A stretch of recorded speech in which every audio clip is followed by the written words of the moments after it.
Chegamos ao capítulo 6 de Atos, o contexto dele começa com a escolha dos 7. A partir do versículo 1 diz: Naqueles dias, aumentando o número dos discípulos, houve murmuração dos helenistas contra os hebreus, porque as viúvas deles estavam sendo esquecidas na distribuição diária. Então os 12 convocaram a comunidade dos discípulos e disseram: Não é correto que nós abandonemos a palavra de Deus para servir às mesas. Por isso, irmãos, escolham entre vocês 7 homens de boa reputação, cheios de espírito e de sabedoria, para os encarregarmos desse serviço. Quanto a nós, nos consagraremos à oração e ao ministério da palavra.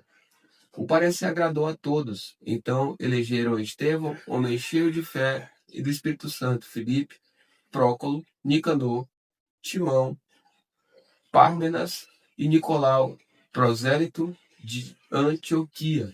Apresentaram estes homens aos apóstolos, que orando lhes impuseram as mãos.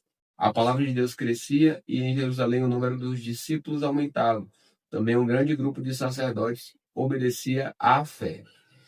Agora o contexto é Estevão diante do Sinédrio. Versículo 8, a partir dele diz: Estevão, cheio de graça e de poder, fazia prodígios e grandes sinais entre o povo.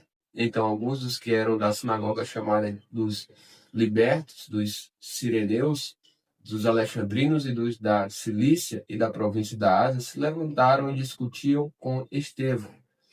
Mas eles não podiam resistir à sabedoria e ao espírito pelo qual ele falava. Então subornaram alguns homens para que dissessem: Ouvimos este homem proferir blasfêmias contra Moisés e contra Deus. Atiçaram o povo, os anciãos e os escribas, e, investindo contra Estevão, o agarraram e levaram ao Sinédrio. Apresentaram testemunhas falsas que disseram: Este homem não para de falar contra o lugar santo e contra a lei. Nós ouvimos dizer que esse Jesus, o Nazareno, destruirá este lugar e mudará os costumes que Moisés nos deu. Todos os que estavam sentados no sinédrio, fitando os olhos a Estevão, viram o seu rosto como se fosse rosto de anjo. Chegamos ao capítulo 7 de Atos. O contexto dele começa com a defesa de Estevão. Diz assim a partir do versículo 1. Então o sumo sacerdote perguntou a Estevão: Isso de fato é assim? Estevão respondeu: Irmãos e pais, escutem. O Deus da glória apareceu a Abraão, nosso pai, quando este estava na Mesopotâmia, antes de morar em Harã. E lhe disse: Saia da sua terra e do meio da sua parentela e vá para a terra que eu lhe mostrarei. Então Abraão saiu da terra dos caldeus e foi morar em Harã. E dali, com a morte de seu pai, Deus o trouxe para esta terra em que vocês agora estão morando. Nela, não lhe deu herança, nem sequer o espaço de um pé, mas prometeu dar-lhe a posse dela e depois dele a sua descendência, embora Abraão ainda não tivesse filhos. E Deus falou que a descendência dele seria peregrina em terra estrangeira, onde seriam escravizados e maltratados durante 400 anos. Deus ainda disse: Castigarei a nação da qual forem escravos, e depois disso sairão daí e me servirão neste lugar. Então lhe deu a aliança da circuncisão. Assim Abraão gerou Isaque e o circuncidou no 8º dia. Isaque gerou Jacó e Jacó gerou os 12 patriarcas. Os patriarcas invejosos de José venderam-no para ser levado para o Egito, mas Deus estava com ele. E o livrou de todas as suas aflições, concedendo-lhe também graça e sabedoria diante de Faraó, rei do Egito, que o constituiu governador daquela nação e de toda a casa real. Depois houve fome grande e sofrimento em todo o Egito e em Canaã, e nossos pais não achavam que comer. Mas quando Jacó ouviu que no Egito havia trigo, mandou pela primeira vez os nossos pais até lá. Na segunda vez, José se fez reconhecer pelos seus irmãos, e o faraó veio a conhecer a família de José. Então José mandou chamar Jacó, seu pai, e toda a sua parentela, isto é, 75 pessoas. Jacó foi para o Egito e ali morreu, ele também, os nossos pais.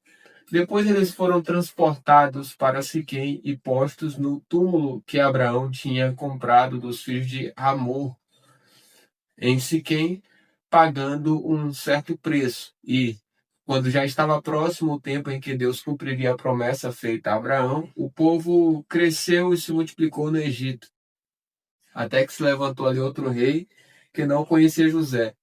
Este outro rei tratou com astúcia a nossa gente e torturou os nossos pais a ponto de forçá-los a abandonar seus meninos recém-nascidos para que não sobrevivessem.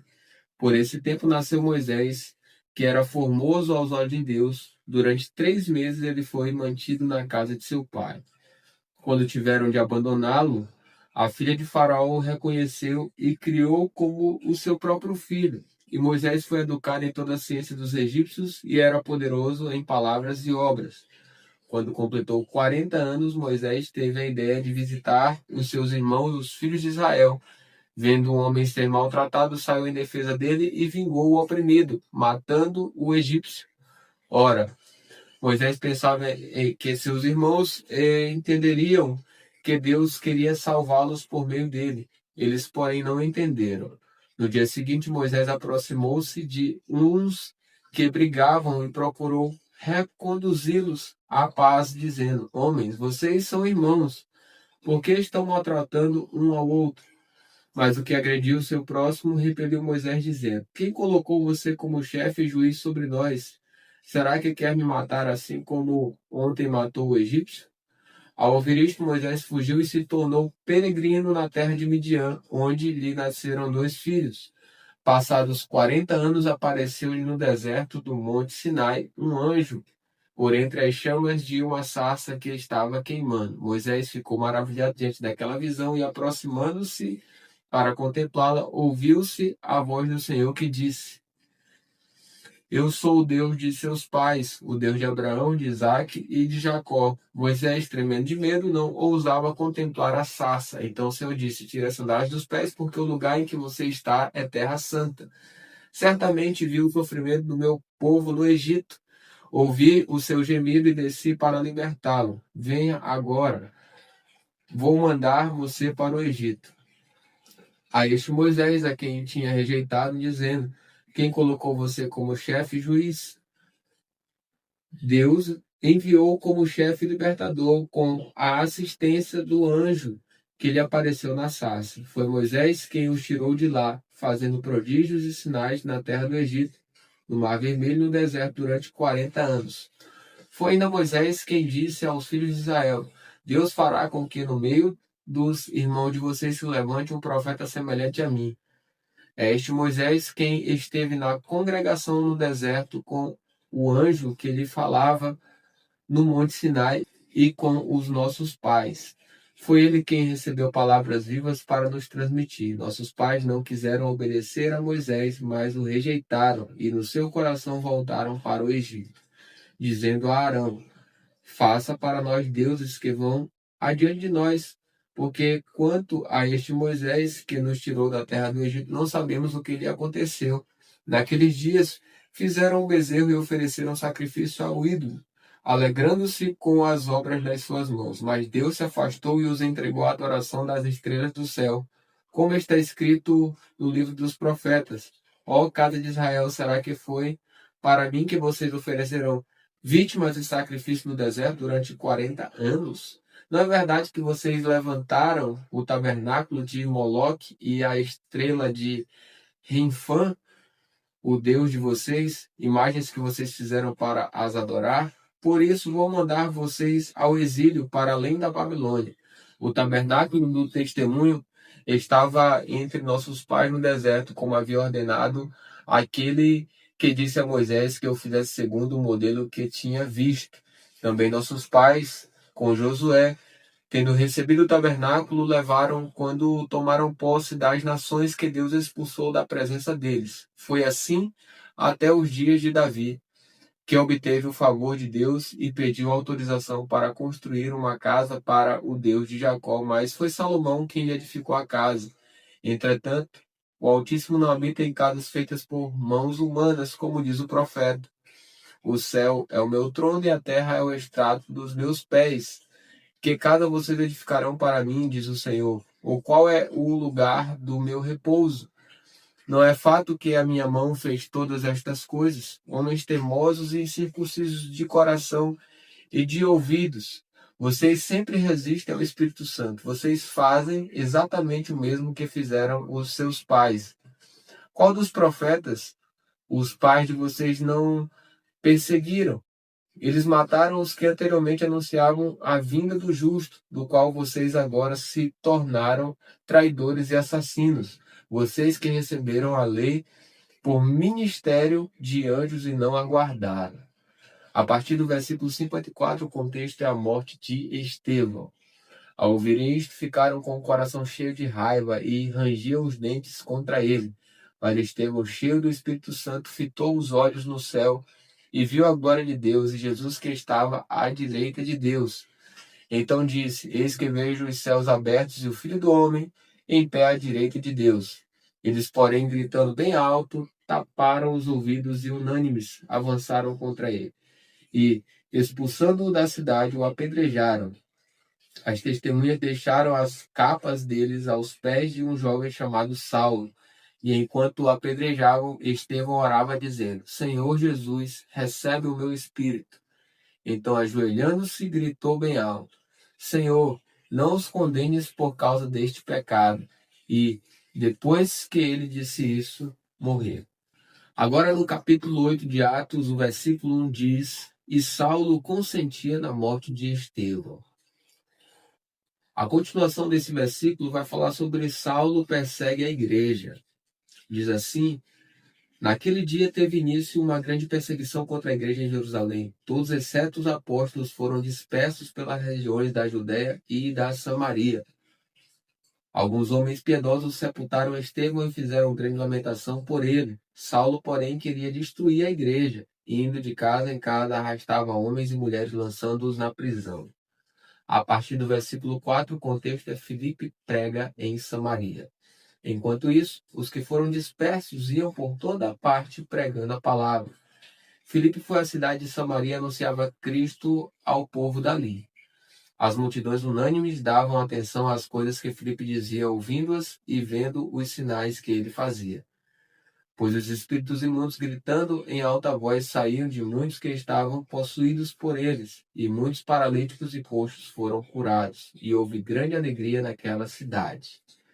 O contexto a partir do versículo 9 é Simão, o mago. Havia naquela cidade um homem chamado Simão, que praticava artes mágicas e deixava o povo de Samaria admirado.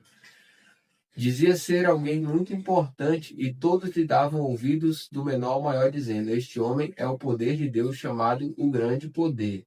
Davam atenção a ele porque durante muito tempo os havia impressionado com as suas artes mágicas. Quando, porém, deram crédito a Filipe, que os evangelizava a respeito do reino de Deus e do nome de Jesus Cristo, iam sendo batizados tanto homens como mulheres. O próprio Simão abraçou a fé e, tendo sido batizado, acompanhava Filipe de perto, observando extasiado os sinais e grandes milagres praticados. A partir do versículo 14, o contexto é Pedro e João em Samaria. Quando os apóstolos que estavam em Jerusalém ouviram que o povo de Samaria tinha recebido a palavra de Deus, enviaram-lhes Pedro e João. Chegando ali, oravam por eles para que recebessem o Espírito Santo, pois o Espírito ainda não havia descido sobre nenhum deles. Tinham apenas sido batizados em nome do Senhor Jesus. Então eles impuseram as mãos e eles receberam o Espírito Santo. Quando Simão viu que, pelo fato de os apóstolos imporem as mãos, era concebido o Espírito Santo, ofereceu-lhes dinheiro, dizendo: Deem também a mim este poder para que a pessoa sobre a qual eu impuser as mãos receba o Espírito Santo. Mas Pedro respondeu: Que o seu dinheiro seja destruído junto com você, pois você pensou que com ele poderia adquirir o dom de Deus. Não existe porção nem parte para você neste ministério, porque o seu coração não é reto diante de Deus. Portanto, arrependa-se desse mal e ore ao Senhor. Talvez ele o perdoe por esse intento do seu coração, pois vejo que você está cheio de inveja e preso em sua maldade. Simão disse aos apóstolos: Peço que vocês orem ao Senhor por mim, para que não me sobrevenha nada do que vocês disseram. Eles, porém, tendo dado seu testemunho e pregado a palavra do Senhor, voltaram para Jerusalém e evangelizavam muitas aldeias dos samaritanos. A partir do versículo 26, o contexto é Filipe e o eunuco. Um anjo do Senhor disse a Filipe: levante-se e vá para o sul, do caminho que desce de Jerusalém a Gaza. Este se acha deserto. Filipe se levantou e foi. Havia um etíope eunuco, alto oficial de Candace, rainha dos etíopes, o qual era superintendente de todo o seu tesouro. Ele tinha vindo adorar em Jerusalém e estava regressando ao seu país, e assentado na sua carruagem vinha lendo o profeta Isaías. Então o Espírito disse a Filipe: aproxime-se dessa carruagem e acompanhe-a. Correndo para lá, Filipe ouviu que o homem estava lendo o profeta Isaías, então perguntou: o Senhor entende o que está lendo? Ele respondeu: como poderia entender se ninguém me explicar? E convidou Filipe a subir e sentar-se ao seu lado. Ora, a passagem da escritura que ele estava lendo era esta: foi levado como ovelha ao matadouro, e como um cordeiro mudo diante do seu tosqueador, ele não abria a boca. Na sua humilhação lhe negaram justiça. Quem poderá falar da sua descendência?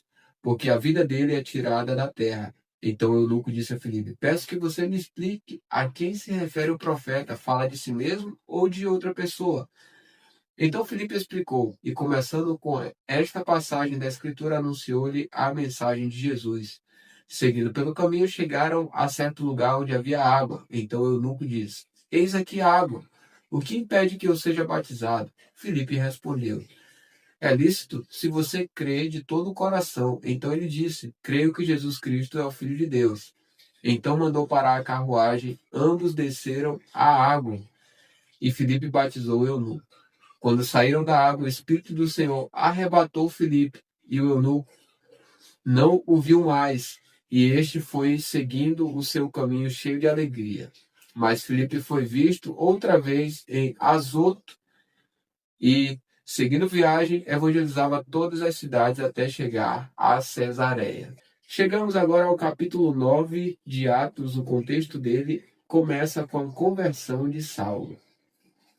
Saulo, respirando ainda ameaças e morte contra os discípulos do Senhor, dirigiu-se ao sumo sacerdote e lhe pediu cartas para as sinagogas de Damasco, a fim de que, caso achasse alguns que eram do caminho, tanto homens como mulheres, os levasse presos para Jerusalém. Enquanto seguia pelo caminho, ao aproximar-se de Damasco, subitamente uma luz do céu brilhou ao seu redor.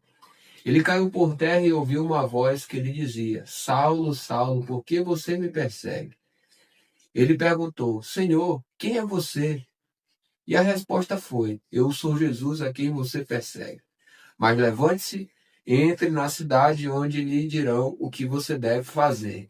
Os homens que viajavam com Saulo pararam emudecidos, ouvindo a voz, mas não vendo ninguém. Então Saulo se levantou do chão e, abrindo os olhos, nada podia ver. E, guiando-o pela mão, levaram-no para Damasco. Esteve 3 dias sem ver, durante os quais nada comeu nem bebeu. A partir do versículo 10, vai haver a visita de Ananias. Havia em Damasco um discípulo chamado Ananias. O Senhor lhe apareceu numa visão e disse: Ananias, ao que ele respondeu: eis-me aqui, Senhor. Então o Senhor lhe disse: levante-se e vá à rua que se chama Direita, e na casa de Judas procure um homem de Tarso chamado Saulo. Ele está orando. E numa visão, viu entrar um homem chamado Ananias e impor-lhe as mãos para que recuperasse a vista. Ananias, porém, respondeu: Senhor, de muitos tenho ouvido a respeito desse homem, quanto mal tem feito aos teus santos em Jerusalém. E aqui em Damasco ele tem autorização dos principais sacerdotes para prender todos os que invocam o teu nome. Mas o Senhor disse a Ananias: vá, porque este é para mim um instrumento escolhido para levar o meu nome diante dos gentios e reis, bem como diante dos filhos de Israel. Pois eu mesmo vou mostrar a ele quanto deve sofrer pelo meu nome. Então Ananias foi e, entrando na casa, pôs as mãos sobre Saulo, dizendo: Saulo, irmão, o Senhor Jesus, que apareceu a você no caminho para cá, me enviou para que você volte a ver e fique cheio do Espírito Santo. Imediatamente caíram dos olhos de Saulo umas coisas parecidas com escamas, e ele voltou a ver. A seguir, levantou-se e foi batizado. E depois de comer, sentiu-se fortalecido. Agora, Ainda no versículo 19, no final dele, vai falar sobre Saulo em Damasco, e nos versículos seguintes. Saulo permaneceu alguns dias com os discípulos em Damasco, e logo nas sinagogas proclamava Jesus, afirmando que ele é o Filho de Deus. Todos os que ouviam Saulo estavam atônitos e diziam: não é este o que exterminava em Jerusalém os que invocam o nome de Jesus e veio para cá precisamente para prender e levá-los aos principais sacerdotes? Saulo, porém, mais e mais se fortalecia e confundiu os judeus que moravam em Damasco, demonstrando que Jesus é o Cristo. A partir do versículo 23, o contexto é: Saulo escapa dos judeus. Decorridos muitos dias, os judeus resolveram matar Saulo, mas ele ficou sabendo do plano deles. Dia e noite guardavam também os portões da cidade para o matar. Mas os discípulos de Saulo tomaram-no de noite e, colocando-o num cesto, desceram-no pela muralha. Agora, a partir do versículo 26, é Saulo em Jerusalém e em Tarso. Diz assim: quando chegou a Jerusalém, Saulo procurou juntar-se aos discípulos de Jesus, porém todos tinham medo dele, não acreditando que ele fosse discípulo. Mas Barnabé, tomando-o consigo, levou-o aos apóstolos. Contou-lhes como Saulo tinha visto o Senhor no caminho e que o Senhor tinha falado com ele. Também contou como em Damasco Saulo tinha pregado ousadamente em nome de Jesus, e Saulo ficou com eles em Jerusalém, entrando e saindo, pregando ousadamente em nome do Senhor. Falava e discutia com os helenistas, mas eles procuravam matá-lo. Quando isto chegou ao conhecimento dos irmãos, levaram Saulo até Cesareia e dali o enviaram para Tarso. O versículo 31, o contexto dele é: a igreja cresce. Assim a igreja tinha paz por toda a Judéia, Galiléia e Samaria, edificando-se e caminhando no temor do Senhor, e no consolo do Espírito Santo crescia em número. A partir do versículo 32 vai acontecer a cura de Enéas. Passando Pedro por toda parte, foi também visitar os santos que moravam em Lida. Encontrou ali um homem chamado Enéas, que havia 8 anos jazia de cama, pois era paralítico. Pedro lhe disse: Enéas, Jesus Cristo cura você. Levante-se e arrume a sua cama. Ele imediatamente se levantou. Todos os habitantes de Lida e da região de Saron viram Enéas e se converteram ao Senhor. O contexto a partir do versículo 36 é a ressurreição de Dorcas. Em Jope, havia uma discípula chamada Tabita, nome este que traduzido é Dorcas. Ela era notável pelas boas obras e esmolas que fazia. Aconteceu que naqueles dias ela adoeceu e veio a morrer. Depois de a levarem, puseram o corpo num quarto do andar superior. Como Lida ficava perto de Jope, os discípulos, ouvindo que Pedro estava ali, enviaram-lhe 2 homens com o seguinte pedido: não se demore em vir até nós. Pedro se aprontou e foi com eles. Quando chegou lá, eles o levaram ao quarto do andar superior. Todas as viúvas o cercaram chorando e mostrando-lhe túnicas e vestidos que Dorcas tinha feito enquanto estava com elas. Mas Pedro mandou que todos saíssem. Ajoelhou-se e orou. Depois, voltando-se para o corpo, disse: Tabita, levante-se. Ela abriu os olhos e, vendo Pedro, sentou-se. Ele, dando-lhe a mão, ajudou a ficar em pé e, chamando os santos, especialmente as viúvas, apresentou-a viva. Isto se tornou conhecido em toda a cidade de Jope e muitos creram no Senhor. Pedro ficou em Jope muitos dias, na casa de um curtidor chamado Simão.